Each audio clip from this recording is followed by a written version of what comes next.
Capítulo 2. Breve história do placebo. Como se costuma dizer, para grandes males, grandes remédios. Quando servia na Segunda Guerra Mundial, Henry Beecher, cirurgião americano formado em Harvard, ficou sem morfina. Perto do fim da guerra, era frequente isso acontecer nos hospitais de campanha. Na altura, Beecher estava prestes a operar um soldado gravemente ferido e receava que, sem analgésicos, ele pudesse entrar em estado de choque. O que aconteceu a seguir surpreendeu-o. Sem perder tempo, mandou uma das enfermeiras encher uma seringa com soro fisiológico e injetá-la no soldado, como se fosse morfina. O soldado acalmou-se logo, reagindo como se tivesse recebido morfina, apesar de só ter recebido água salgada. Beecher procedeu à operação, cortando a pele do soldado, fazendo os devidos tratamentos e cozendo, tudo sem anestesia. O soldado não sentiu muitas dores nem entrou em estado de choque. Como poderia a água salgada substituir morfina? Pensou Beecher. Depois desse incrível êxito, sempre que o hospital de campanha ficava sem morfina, Beecher fazia o mesmo, injetava soro, como se estivesse a injetar morfina. Convencido do poder dos placebos, quando regressou aos Estados Unidos, depois da guerra, começou a estudar o fenômeno. Em 1955, Beecher fez história, ao fazer uma análise clínica de 15 estudos publicados pelo Journal of the American Medical Association que não só abordavam a enorme importância dos placebos, como também apelavam a um novo modelo de investigação médica que nomeasse aleatoriamente voluntários para receberem medicamentos ativos ou placebos, aquilo a que já chamava ensaios clínicos controlados aleatórios, evitando assim que o potente efeito placebo distorcesse os resultados. A noção de que podemos alterar a realidade física exclusivamente através do pensamento, da crença e da expectativa, estejamos ou não conscientes disso, certamente que não começou nesse hospital de campanha da Segunda Guerra Mundial. A Bíblia está repleta de histórias de curas milagrosas e é frequente, nos tempos modernos, as pessoas acorrerem em massa a locais como Lourdes no sul de França, onde uma camponesa de 14 anos chamada Bernadette teve uma visão da Virgem Maria em 1858, deixando para trás muletas, aparelhos e cadeiras de rodas como prova da sua cura. Há relatos de milagres idênticos em Fátima, Portugal, onde 3 crianças pastoras viram uma aparição da Virgem Maria em 1917, e associados a uma estátua itinerante de Maria, talhada para o 30º aniversário da aparição.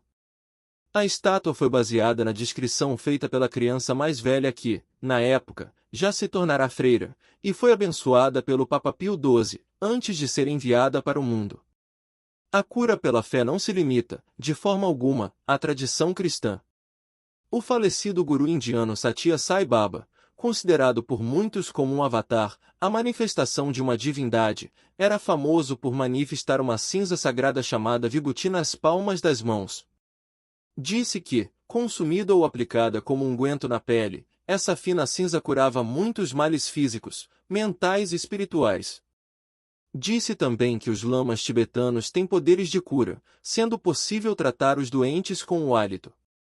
Até os reis franceses e ingleses que reinaram entre os séculos IV e IX curavam os súbditos, encostando olhos apenas às mãos. O rei Carlos II de Inglaterra era particularmente famoso por isso, tendo-o feito cerca de 100.000 vezes. O que é que provocará esses eventos chamados milagrosos, independentemente de um instrumento de cura ser a fé numa divindade ou os poderes extraordinários de uma pessoa, um objeto, ou, até, um local considerado sagrado ou santo?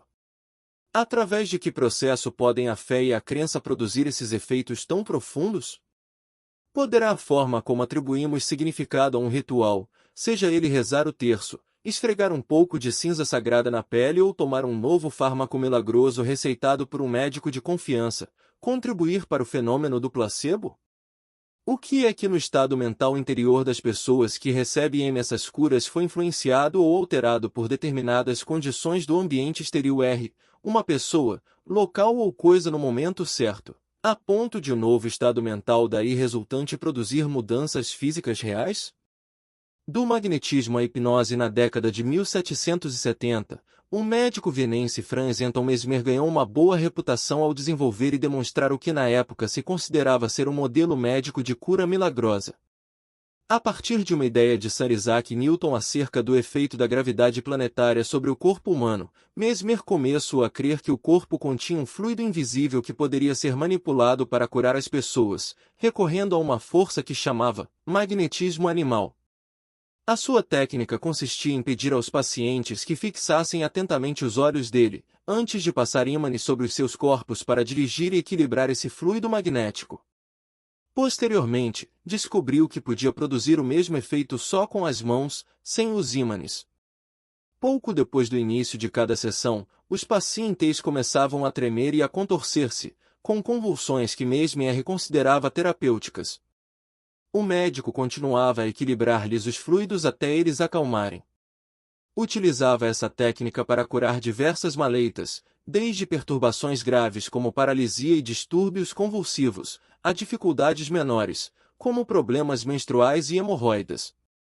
No seu caso mais famoso, Mesmer curou parcialmente a pianista Maria Teresia von Paradis de cegueira histérica, um problema psicológico de que sofria desde os 3 anos. A doente passou semanas em casa de Mesmer para ele a tratar. Por fim, o médico conseguiu fazê-la ver movimentos e distinguir cores. Os pais dela, contudo, não ficaram muito contentes com os progressos, porque corriam o risco de perder a pensão principesca que recebiam devido à doença da filha. Além disso, ao recuperar a visão, o talento como pianista começou a deteriorar-se, porque ela já podia ver os dedos no teclado. Corriam rumores nunca consubstanciados de que Mesmer mantinha uma relação indecente com a pianista. Os pais dela retiraram na força da casa do médico, a cegueira voltou e a boa reputação de Mesmer diminuiu consideravelmente. Depois de observar atentamente Mesmer, Armand Jacques de Chastener, o aristocrata francês conhecido como Marquis de Puységur, pegou nas ideias dele e levou-as mais longe.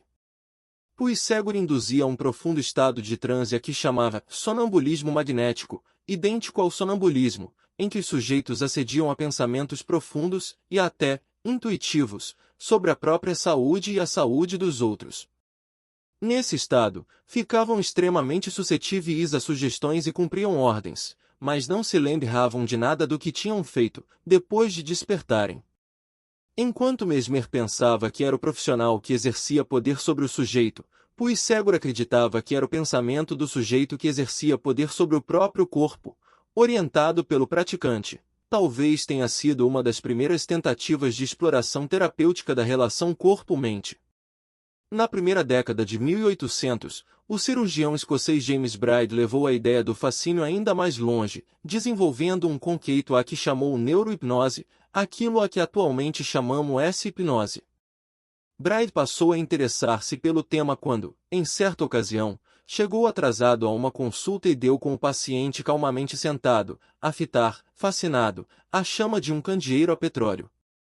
Foi então que percebeu que, com a atenção tão cativada, o paciente ficava num estado extremamente sugestionável, cansando determinadas zonas do cérebro.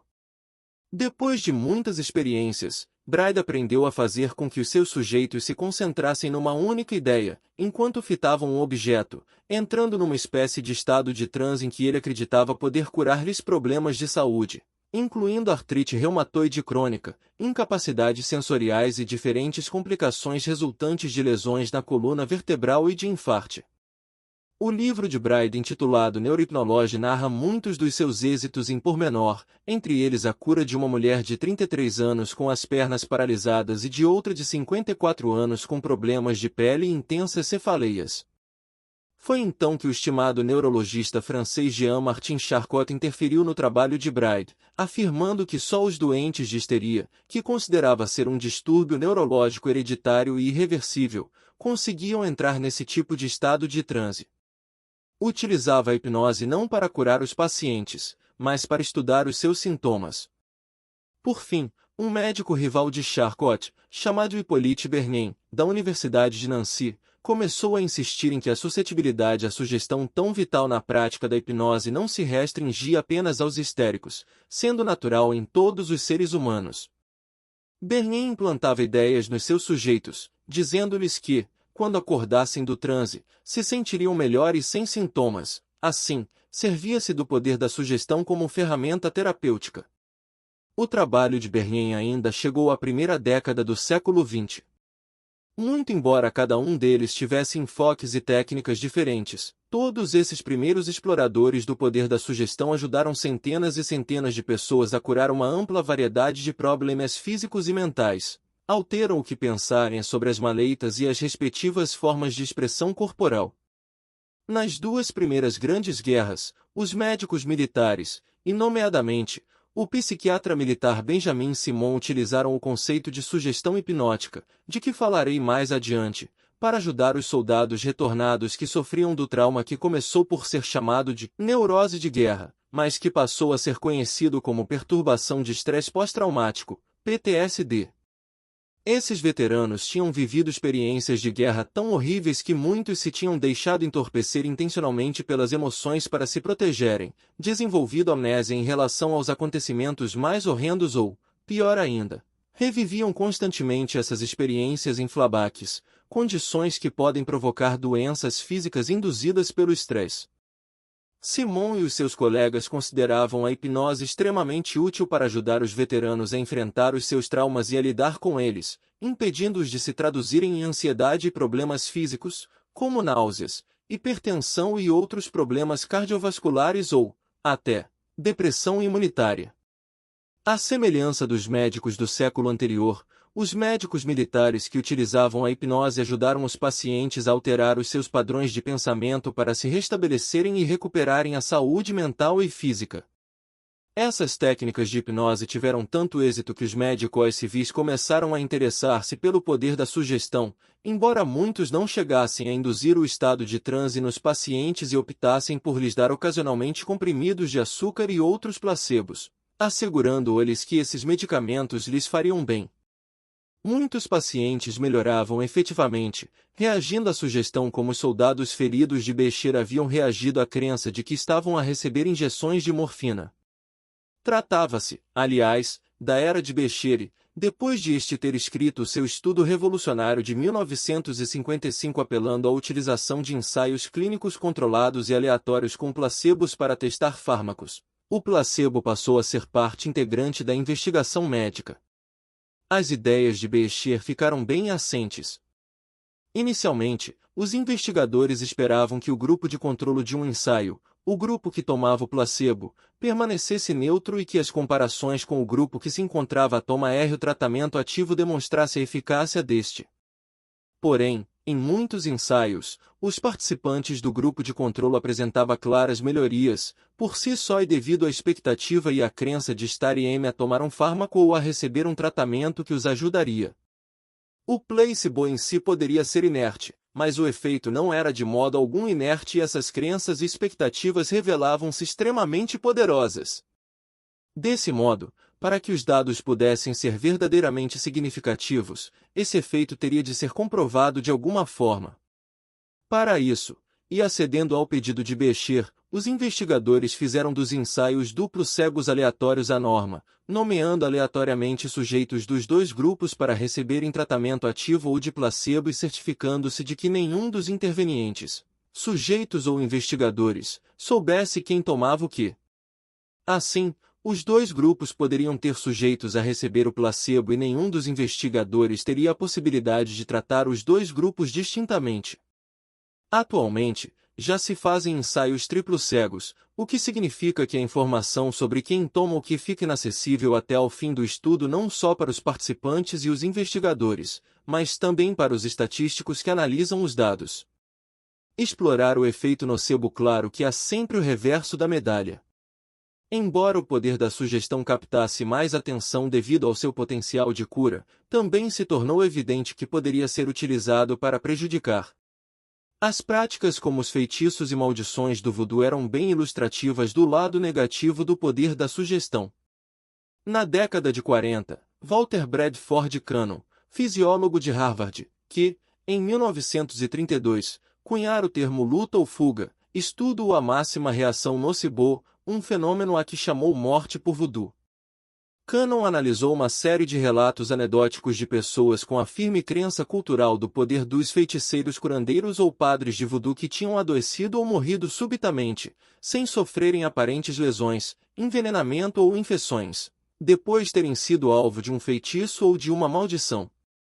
A sua investigação estabeleceu os alicerces para muito do conhecimento que temos hoje acerca da forma como os sistemas de resposta fisiológica ativam as emoções, sobretudo o medo, gerando a doença. Cannon afirmava que a convicção da vítima de que a maldição tinha o poder de a mata-R era só um dos ingredientes da sopa psicológica que acabaria por lhe provocar a morte. Outro fator era o efeito de ser socialmente ostracizado e rejeitado, inclusivamente pela família. Essas pessoas depressa se tornavam autênticos mortos-vivos. Os efeitos nocivos com origens inócuas não se restringem ao voodoo.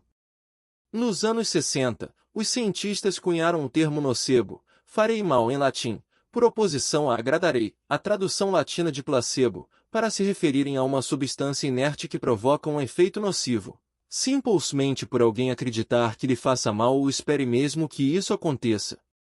O efeito nocebo surge vulgarmente nos estudos farmacológicos, sempre que os sujeitos que tomam placebos esperam efeitos secundários do fármaco em avaliação, ou são especificamente alertados para eventuais efeitos secundários. Nesse caso, mesmo não tomando qualquer fármaco, sentem os efeitos secundários, porque estabelecem uma associação à noção do fármaco com os potenciais riscos que lhe estão associados. Por motivos éticos óbvios, poucos estudos são concebidos especificamente para observar esse fenômeno, embora se realizem alguns. Um famoso exemplo foi um estudo realizado no Japão, em 1962, com um grupo de crianças extremamente alérgicas ao sumagre venenoso. Os investigadores esfregaram uma folha de sumagre venenoso num braço de cada criança, dizendo-lhes que era uma folha normal. Como medida de controlo, esfregavam uma folha inócua no outro braço, dizendo-lhes que era sumagre venenoso. Todas as crianças desenvolveram urticária no braço esfregado com a folha inócua, que julgavam ser sumagre venenoso. E 11 das 13 crianças não desenvolvem nada na zona realmente esfregada com sumagre venenoso.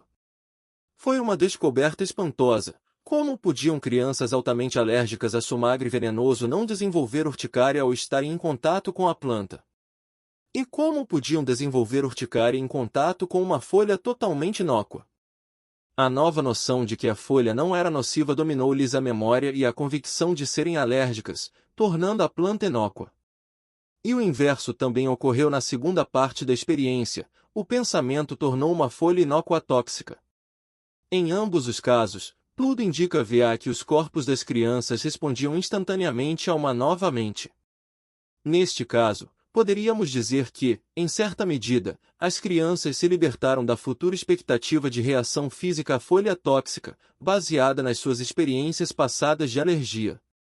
Com efeito, de algum modo, transcenderam uma linha de tempo previsível, o que sugere igualmente que, de alguma forma, superaram as condições do seu meio ambiente, a folha de sumagre venenoso. Por fim, as crianças conseguiram alterar e controlar a fisiologia, com uma simples mudança de pensamento. Essa prova extraordinária de que o pensamento, na forma de expectativa, poderia ter maior influência sobre o corpo do que o ambiente físico real facilitou a chegada de uma nova era de investigação científica chamada psiconeuroimunologia. O efeito dos pensamentos e emoções sobre o sistema imunitário, um importante segmento da ligação mente-corpo. Outro notável estudo do nocebo também realizado na década de 60 observou pessoas com asma. Os investigadores deram a 40 pacientes com asma inaladores contendo apenas vapor de água, mas disseram-lhes que continham uma substância alergênica ou irritativa, 48% tiveram sintoma S de asma, tais como dificuldades respiratórias e 30% sofreram verdadeiros ataques de asma.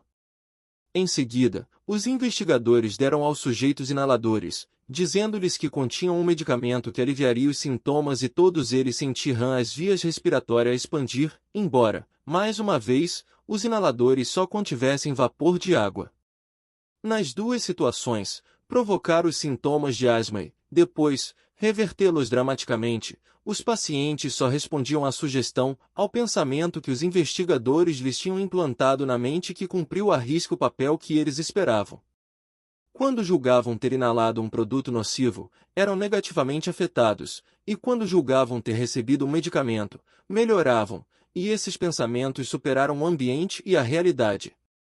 Podemos dizer que os seus pensamentos criaram uma realidade novinha em folha.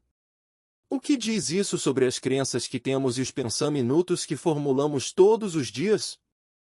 Seremos mais suscetíveis de apanhar gripe, por passarmos o inverno inteiro a ler artigos sobre gripe e a ver cartazes sobre a vacinação antigripal, tudo a lembrar-nos de que ficaremos doentes se não levarmos a vacina?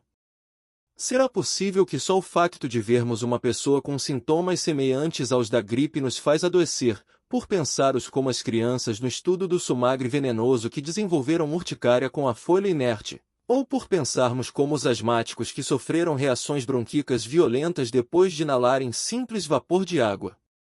Estaremos mais propensos a sofrer de artrite, rigidez articular, má memória, pouca energia e libido inibida com a idade, apenas por ser essa versão da verdade com que nos bombardeiam os anúncios, a publicidade, os programas televisivos e os relatos dos meios de comunicação? Que outras profecias autoconecretizantes estamos a criar nas nossas mentes sem nos darmos conta disso? E que verdades inevitáveis podemos reverter com êxito, formulando novos pensamentos e escolhendo novas crenças? As primeiras grandes conquistas. Um estudo pioneiro realizado no final dos anos 70 demonstrou pela primeira vez que um placebo poderia desencadear a libertação de endorfinas, os analgésicos naturais do corpo, da mesma maneira que o fazem algumas substâncias ativas. No estudo, o Dr. John Levine, da Universidade da Califórnia, em São Francisco, deu placebos, em vez de medicação analgésica, a 40 pacientes de estomatologia a quem tinham acabado de extrair os dentes do siso. Como seria de esperar, uma vez que os pacientes julgavam estar a receber analgésicos, a maioria relatou sentir alívio. Mas, em seguida, os investigadores deram-lhes um antídoto para a morfina chamado naloxone, que bloqueia quimicamente os locais receptores para a morfina e as endorfinas, a morfina endógena, no cérebro. Quando os investigadores o administraram, os pacientes começaram a sentir novamente dores. Isso provou que, ao tomarem os placebos, os pacientes criavam as suas próprias endorfinas, os seus próprios analgésicos.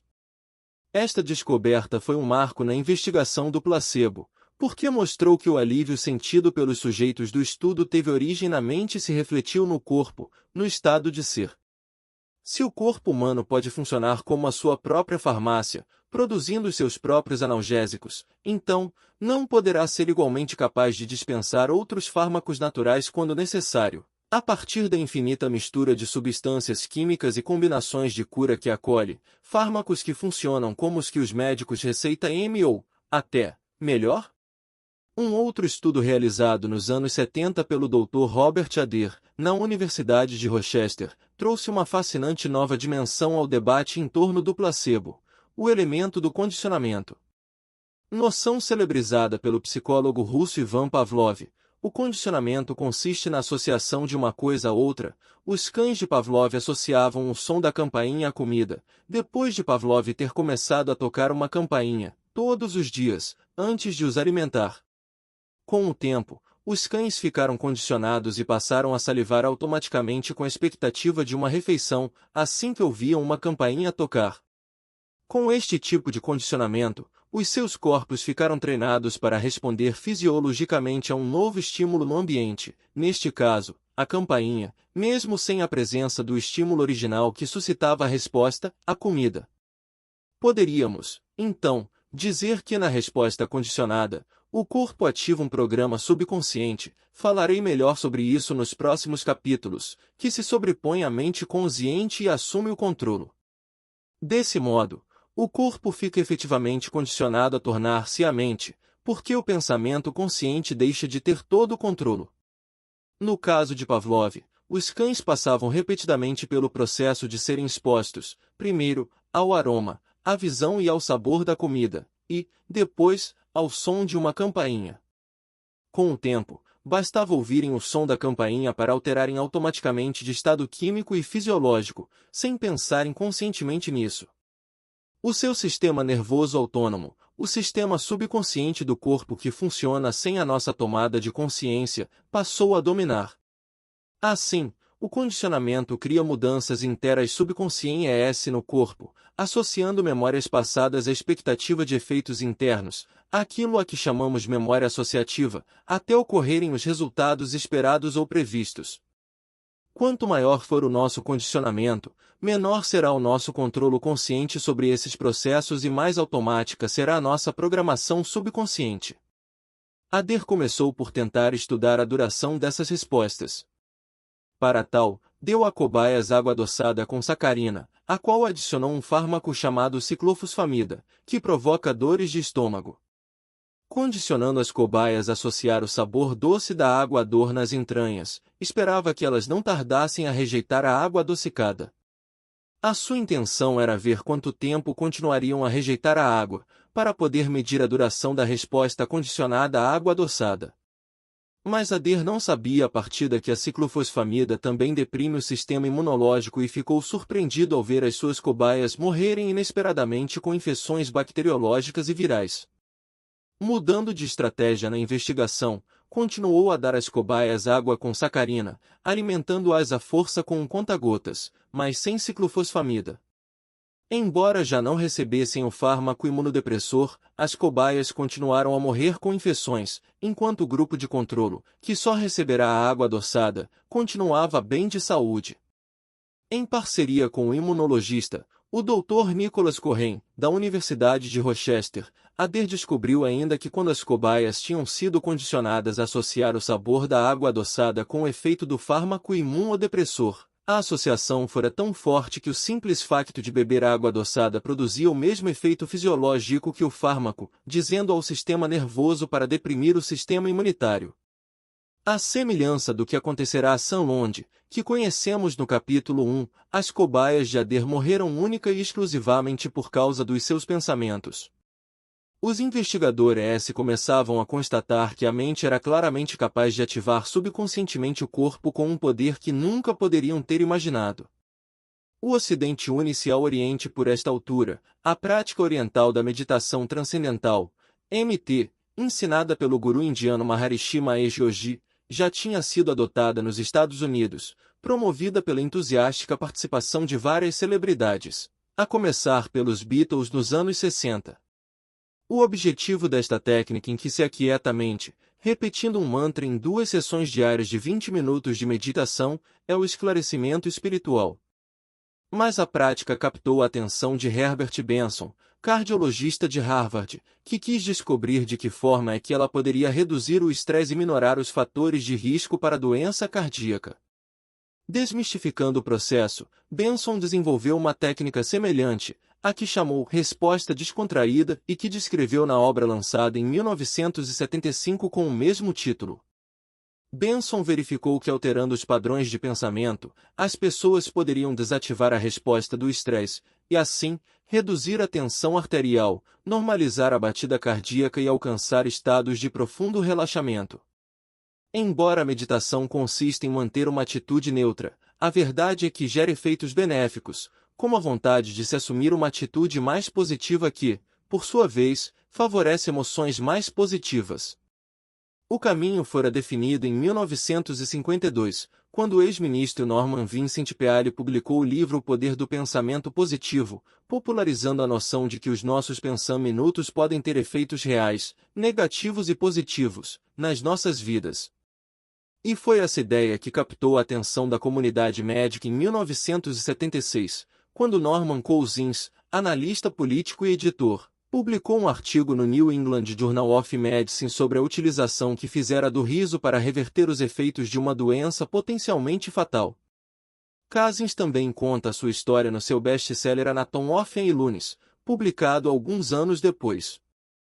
O médico de Cousins diagnosticara-lhe um distúrbio degenerativo chamado espondilite anquilosante, uma forma de artrite que provoca a quebra da produção de colagênio, constituído pelas proteínas fibrosas que unem as células, e informaram de que as hipóteses de recuperação eram de 1 em 500.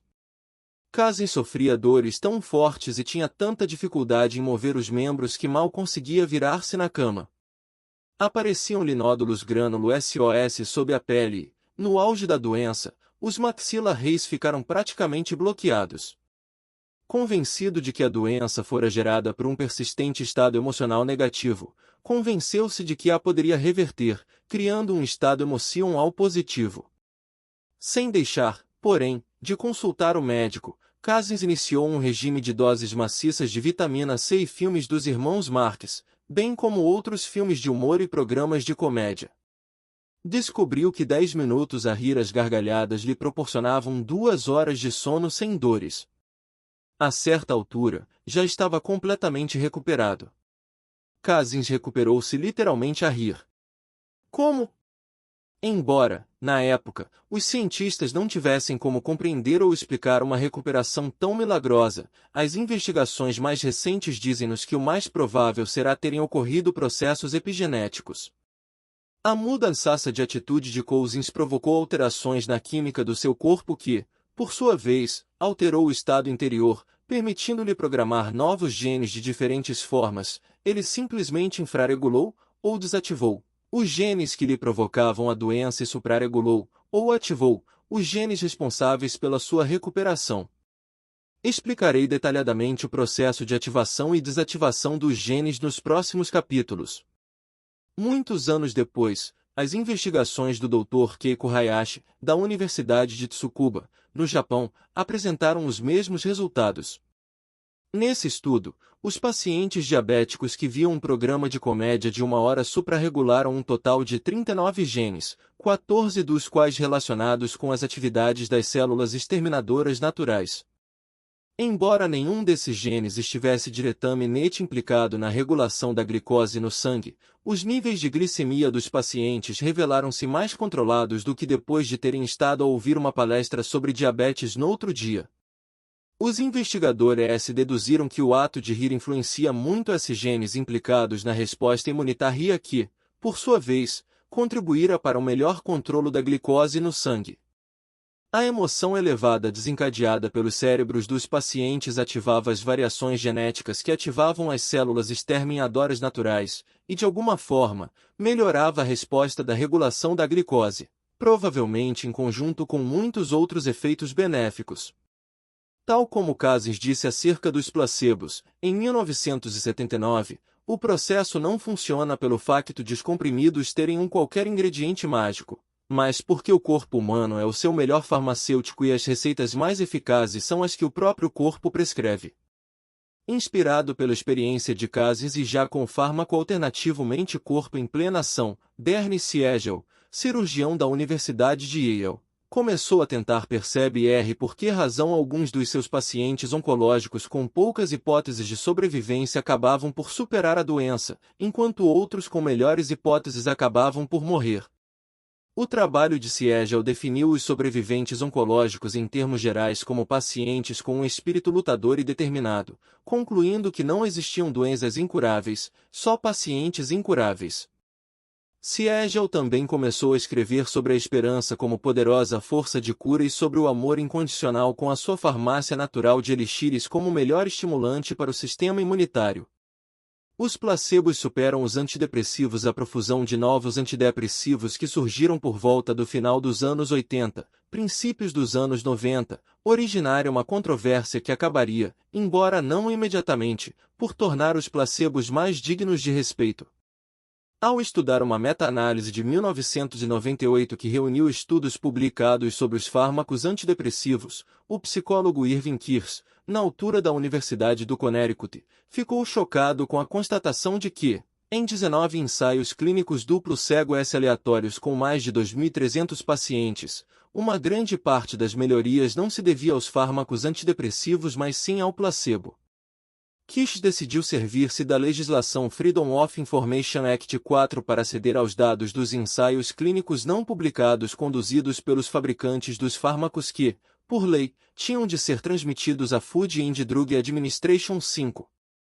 Kish e os colegas fizeram uma segunda meta-análise, dessa vez dos 35 ensaios clínicos realizados para 6 dos antidepressivos mais receitados e aprovados entre 1987 e 1999. Analisando os dados de mais de 5.000 pacientes, os investigadores concluíram novamente que, em 81% dos casos, os placebos funcionavam tão bem como os populares fármacos antidepressivos Prozac, Effexor, Zerzone e Paxil. Na maioria dos casos em que o fármaco tinha funcionado mesmo melhor, os benefícios eram tão insignificantes que nem chegavam a ter relevância estatística. Os fármacos só se revelaram mais eficazes do que o placebo nos casos de depressão grave. Como seria de esperar, o estudo de Kish provocou bastante alarido, embora muitos dos investigadores parecessem dispostos a rejeitar o placebo por razões acessórias. Apesar de uma boa parte da discórdia se centrar no facto de esses fármacos não serem muito melhores do que o placebo, a verdade é que os pacientes que participaram nos ensaios melhoraram com os antidepressivos. Os fármacos funcionaram. Mas os pacientes que tomaram placebos também melhoraram. Em vez de entenderem o trabalho de Kish como prova de que os antidepressivos falhavam, alguns investigadores preferiram ver o copo meio cheio e entenderam os dados como prova de que os placebos funcionavam. Afinal, os ensaios proporcionaram provas impressionantes de que o ato de pensar que podemos melhorar de depressão pode realmente curá-la como um fármaco. Na realidade, os participantes do estudo que melhoraram com placebos estavam a produzir os seus próprios antidepressivos naturais, tal como, nos anos 70, os pacientes de Levine, a quem extraíra hemicisos, tinham produzido os seus próprios analgésicos. Kish limitara-se a trazer à luz do dia provas de que o corpo possui uma inteligência inata que lhe permite produzir uma vasta gama de complexos químicos naturais para se curar. É interessante constatar que a percentagem de pessoas que melhoram a tomar placebos nos ensaios dos tratamentos para depressão foi aumentando com o tempo, tal como a resposta aos fármacos ativos. Alguns investigadores sugeriram que isso se deve ao facto de o público ter maiores expectativas em relação à medicação antidepressiva, o que, por sua vez, torna os placebos mais eficazes nos ensaios duplos cegos. A neurobiologia do placebo era só uma questão de tempo até que os neurocientistas começassem a utilizar sofisticados exames imagiológicos ao cérebro para observar em pormenor o que acontece a nível neuroquímico quando se administra um placebo.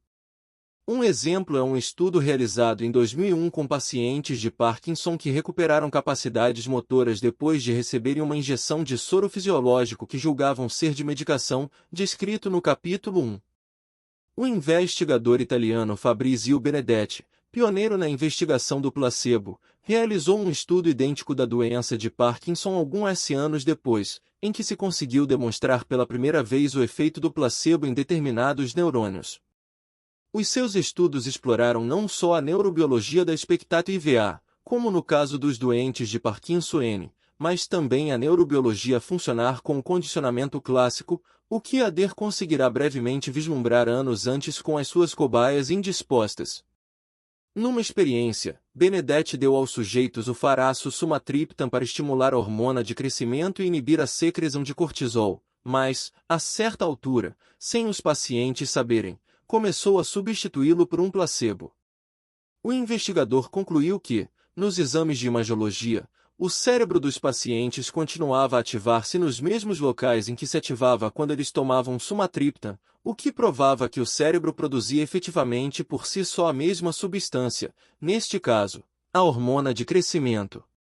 O mesmo se verificou com outras combinações de fármaco e placebo. As substâncias químicas produzidas no cérebro eram praticamente iguais às que sujeitos começaram por receber na medicação para tratamento de problemas imunitários, distúrbios motores e depressão. Aliás, Benedetti até demonstrou que os placebos provocavam os mesmos efeitos secundários que os fármacos. Por exemplo, num estudo de placebo que utilizava narcóticos, os sujeitos que tomaram o placebo sofreram os mesmos efeitos secundários de respiração lenta e superficial, porque o efeito placebo imitou muito bem os efeitos fisiológicos do fármaco.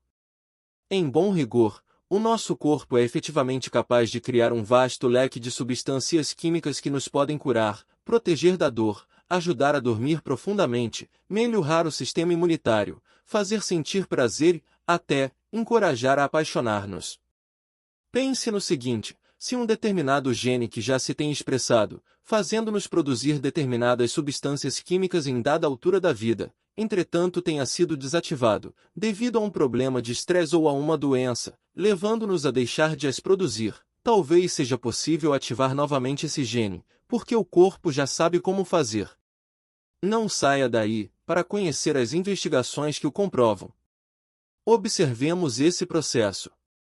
Os estudos neurológicos demonstram uma coisa extraordinária: enquanto se tomar a mesma substância, o cérebro ativará os mesmos circuitos da mesma forma, memorizando o que a substância faz.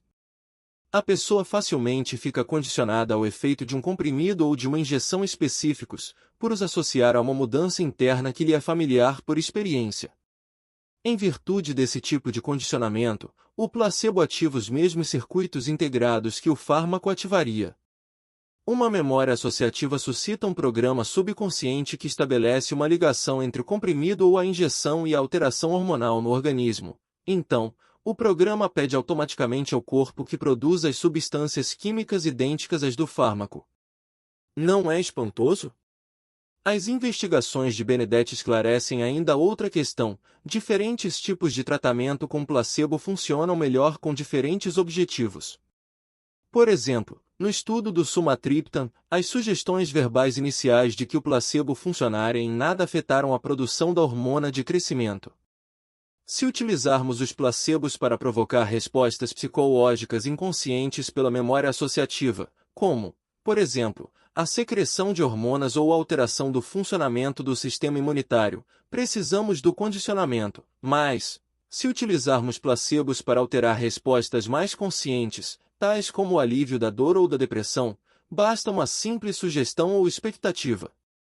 Assim, Benedetti insistiu no facto de que não existe uma só resposta de placebo, mas várias.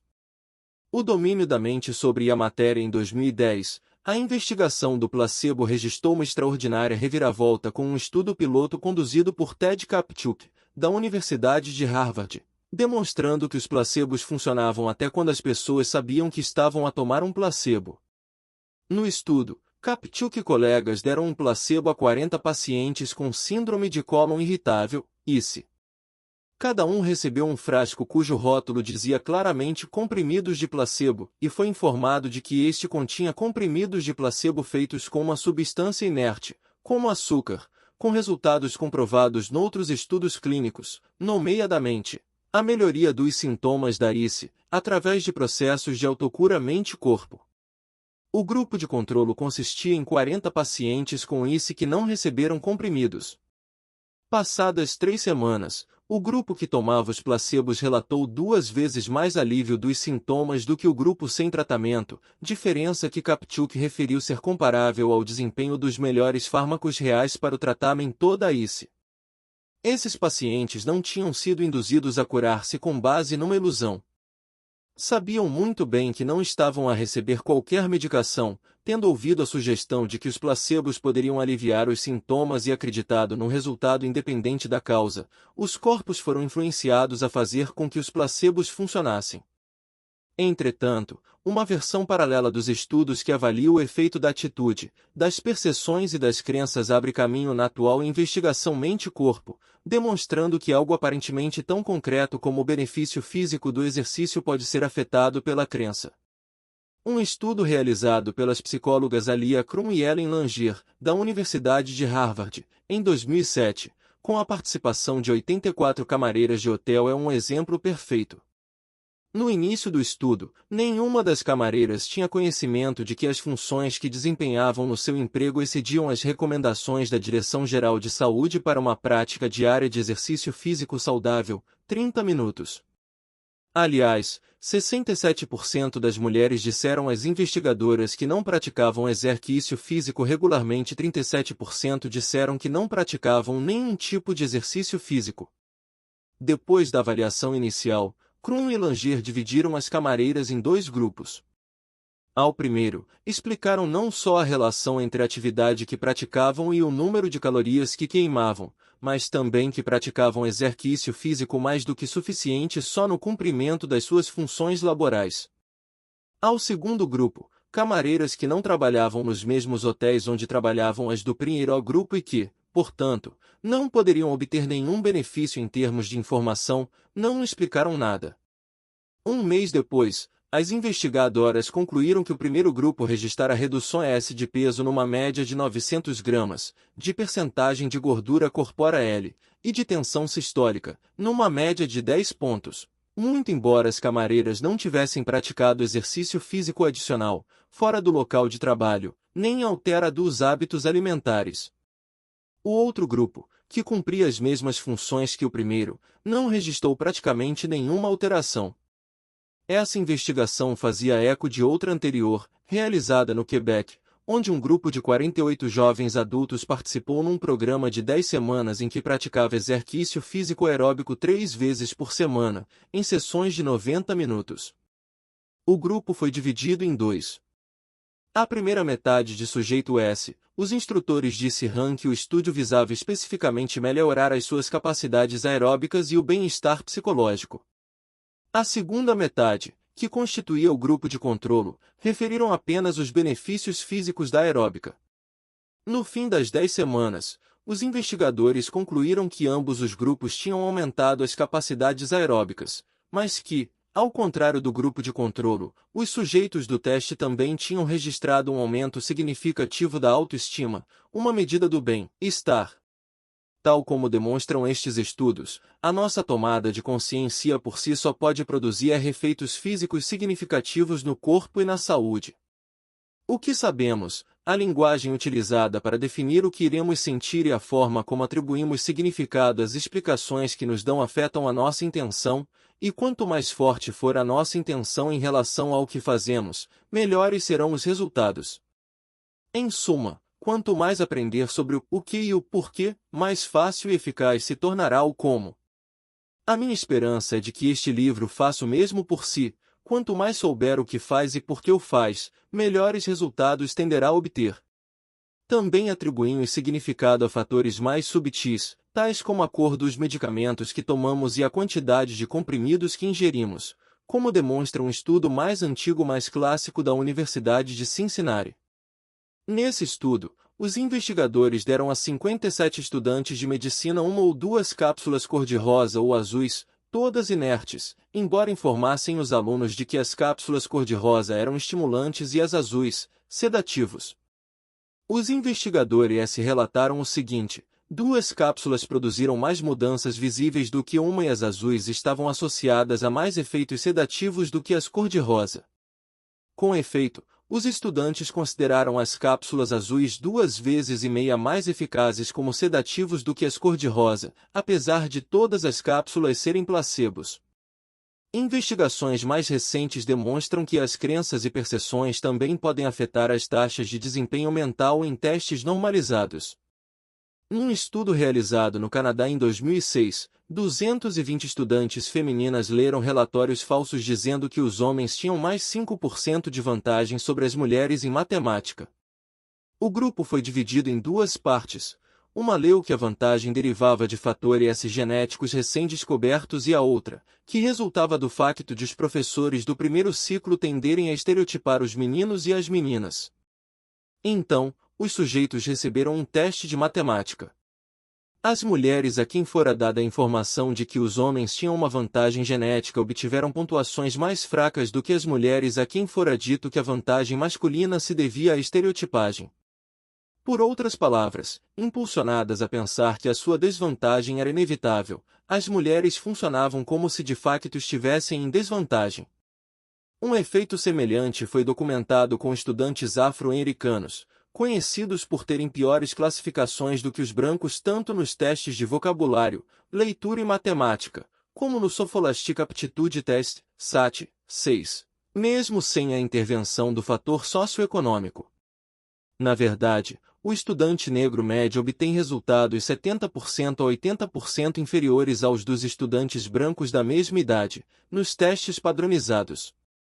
O psicólogo social Claude Steele, da Universidade de Stanford, explica que isso se deve a um efeito chamado ameaça do estereótipo.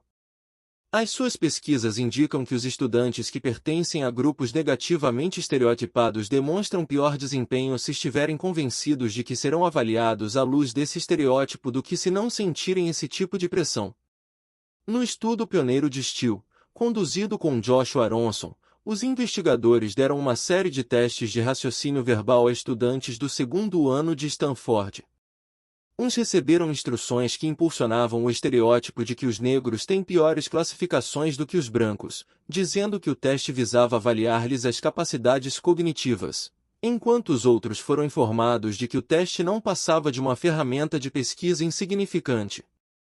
No grupo em que se impulsionara o estereótipo, os negros obtiveram classificações inferiores às dos brancos com as mesmas classificações no SAT. Quando o estereótipo não era impulsionado, o desempenho dos negros e dos brancos com as mesmas classificações no SAT era igual, prova de que a sugestão fazia uma diferença substancial.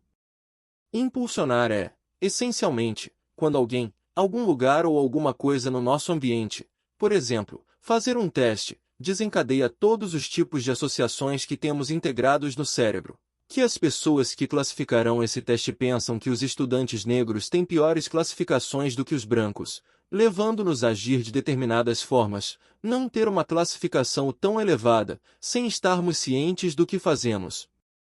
Chama-se impulsionar, porque funciona como impulsionar uma bomba. O sistema precisa de já conter água para poder fazer sair por impulsão. Assim, neste exemplo, a ideia ou crença de os outros esperarem que os estudantes negros tenham uma classificação inferior à dos brancos é como a água que já está no sistema, está lá sempre. Quando fazemos qualquer coisa para estimular o sistema, agarrar na pega da bomba ou fazer o teste, estimulamos todos os pensamentos, emoções e comportamentos relacionados, e provocamos precisamente a saída daquilo que sempre esteve à espera de sair, seja água, no caso de uma bomba, ou piores classificações, no caso de um teste. Pondere um pouco. A maioria dos comportamentos automáticos que a impulsão suscita é produzida por programação inconsciente ou subconsciente que, em geral, acontece nos bastidores da nossa consciência alerta. Seremos nós, então, impulsionados inconscientemente o dia inteiro, sem sequer o sabermos. Steele também reproduziu esse efeito com outros grupos estereotipados. Quando deu um teste de matemática a um grupo de homens brancos e asiáticos bons nessa disciplina, com efeito, os brancos a quem foi transmitido que os asiáticos se saem ligeiramente melhor do que os brancos no teste não obtiveram tão bons resultados como os brancos do grupo de controlo, a quem não foi transmitido nada. As experiências de Steele com estudantes femininas com fortes competências à matemática apresentaram resultados idênticos. Mais uma vez, sempre que os estudantes tinham a expectativa inconsciente de obterem piores classificações, era de facto isso que acontecia. A grande questão por detrás da investigação de Steele acaba, então, por ser bastante profunda, a noção de nós próprios que fomos condicionados a ter e a ideia que os outros fazem a nosso respeito que nos programaram para ter afetam o nosso desempenho e, até, a nossa taxa de êxito. O mesmo se aplica aos placebos. Tudo aquilo que nos condicionaram a acreditar que acontecerá, acontecerá quando tomarmos um comprimido, e tudo aquilo que julgamos que as pessoas que nos rodeiam, incluindo os médicos, esperam acontecer quando fazemos influencia a resposta do nosso corpo ao comprimido. Será possível que muitos comprimidos ou até cirurgias possam funcionar mesmo melhor por sermos repetidamente impulsionados, formados e condicionados a acreditar nos seus efeitos, quando, se não fosse o efeito placebo, esses fármacos poderiam não funcionar tão bem ou nem sequer funcionar. Será que podemos ser os nossos próprios placebos? 2 estudos recentes da Universidade de Toledo talvez sejam os que mais nos ajudam a perceber a forma como a mente por si só pode determinar o que uma pessoa sente e percepciona. Em cada estudo, os investigadores dividiram um grupo de voluntários saudáveis em 2 categorias, os otimistas e os pessimistas, de acordo com as respostas fornecidas num questionário de diagnóstico. No primeiro dia, deram aos sujeitos um placebo, mas disseram-lhes que se tratava de um fármaco que os faria sentir-se mal. Os pessimistas tiveram reações mais negativas do que os otimistas. No segundo estudo, os investigadores também deram um placebo aos sujeitos, mas disseram-lhes que este os ajudaria a dormir melhor. Os otimistas relataram dormir muito melhor do que os pessimistas. Desse modo, os otimistas tendiam mais a responder positivamente à sugestão de que uma determinada coisa os faria sentir-se melhor, porque eram impulsionados a esperar o melhor cenário futuro possível. E os pessimistas tendiam mais a responder negativamente à sugestão de que uma determinada coisa os faria sentir-se pior, por esperarem consciente ou inconscientemente o pior resultado possível. Era como se os otimistas estivessem inconscientemente a produzir as substâncias químicas necessárias para os ajudar a dormir e os pessimistas estivessem inconscientemente a produzir uma autêntica farmácia de substâncias que os faziam sentir-se mal.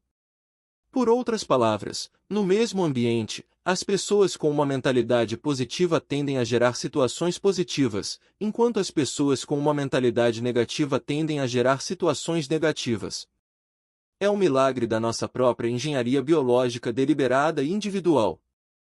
Muito embora possamos não saber exatamente de que maneira é que o efeito placebo gera tantas curas médicas, o estudo de Becher, de 1955, referido anteriormente neste capítulo, aponta para 35%, mas as investigações modernas demonstram que podem ser de 10% a 100%, o número total é, sem dúvida alguma, extremamente significativo.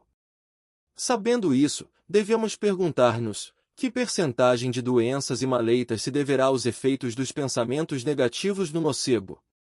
Tendo em conta que as mais recentes investigações científicas na área da psicologia calculam que cerca de 70% dos nossos pensamentos são negativos e redundantes, o número de doenças de tipo nocebo inconscientemente geradas poderá ser impressionante, certamente muito superior ao que julgamos.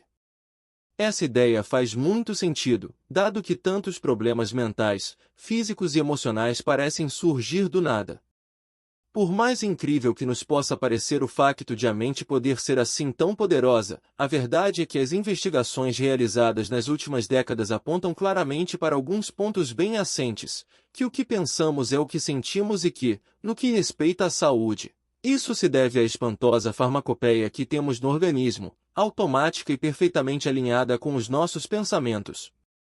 Esse milagroso dispensário ativa moléculas de cura naturalmente produzidas e que já existem no corpo, fornecendo vários complexos concebidos para suscitar diferentes efeitos nas mais diversas circunstâncias.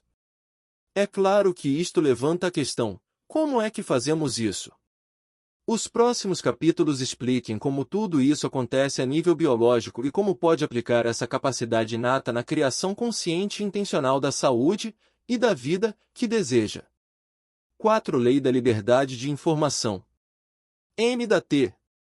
5. Órgão do governo dos Estados Unidos que controla todos os produtos alimentares e fármacos. M.T. 6. Exame Nacional do Ensino Secundário dos Estados Unidos considerado um dos critérios para o acesso ao ensino superior. M.T.